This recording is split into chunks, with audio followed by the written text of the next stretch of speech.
आभार या कहें तो शुक्रिया, एक ऐसा एहसास जिसमें ना गजब की ताकत छिपी होती है।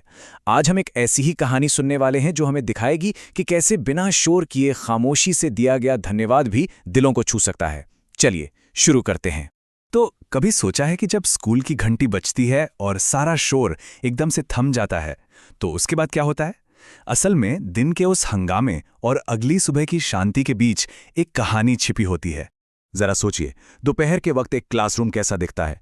चारों तरफ बच्चों का शोर, हंसी मजाक, कुर्सियों के खिसकने की आवाजें, है ना?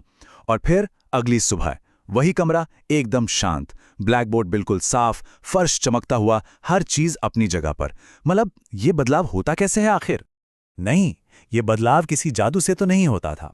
हर रोज क्लासरूम को इस शांत और व्यवस्थित रूप में लाने के पीछे किसी की मेहनत छिपी थी।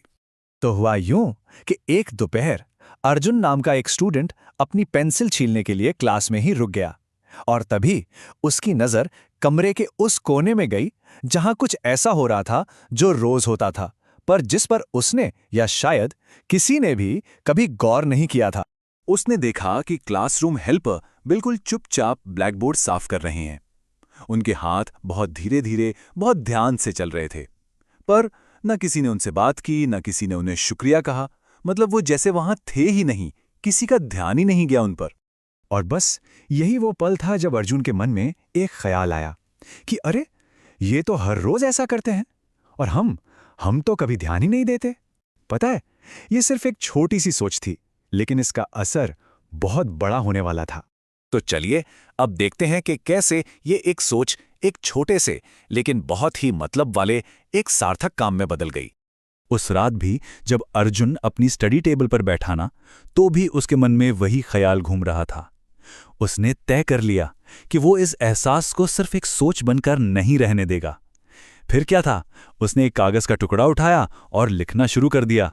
उसने बहुत ही धीरे और साफ साफ अक्षरों में लिखा, हमारे क्लासरूम को हर दिन साफ करने के लिए आपका धन्यवाद।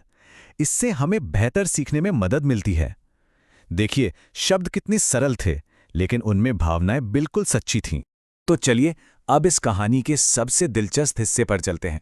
देखते हैं कि उन चंद शब्दों ने पूरे क्लासरूम का माहौल आखिर कैसे बदल दिया।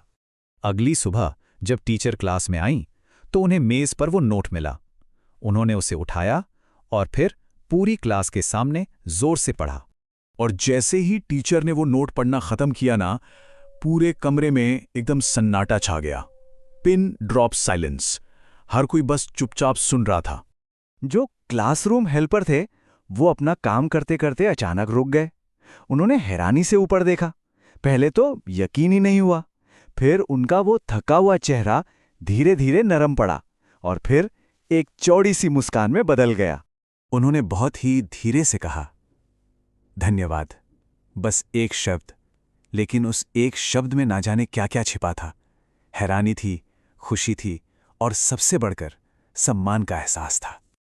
और ये देखकर अर्जुन के अंदर एक बहुत ही गहरी, शांत सी खुशी फैल गई। ये सिर्फ किसी को खुश करने वाली खुशी नहीं थी, नहीं, ये एक जुड़ाव महसूस करने की खुशी थी। उसे एहसास हुआ कि उसके एक छोटे से काम ने किसी को ये महसूस करा दिया कि हाँ, उन्हें देखा जाता है, उनके काम को सराहा जाता है। तो फिर इस पूरी कहानी से हमें सीखने को क्या मिलता है?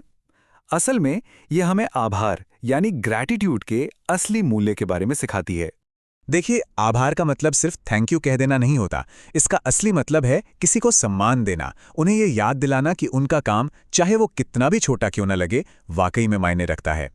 एक छोटा सा थैंक यू, सोचिए जरा, ये बड़े बड़े वादों से ज्यादा पावरफुल हो सकता है ना? ये महंगे महंगे तोहफों से ज्यादा कीमती हो सकता है। और सबसे बड़ी बात, ये किसी को ये एहसास दिलाता है कि हाँ, उन्हें देखा जा रहा है, उन्हें सम्मान दिया जा रहा है। और बस यही एक एहसास किसी का पूरा दिन रोशन कर सकता। तो आखिर में बस एक सवाल, आज ऐसा कौन है जिसके काम को सराहा जा सकता है? वो काम जिस पर शायद किसी की नजर नहीं जाती।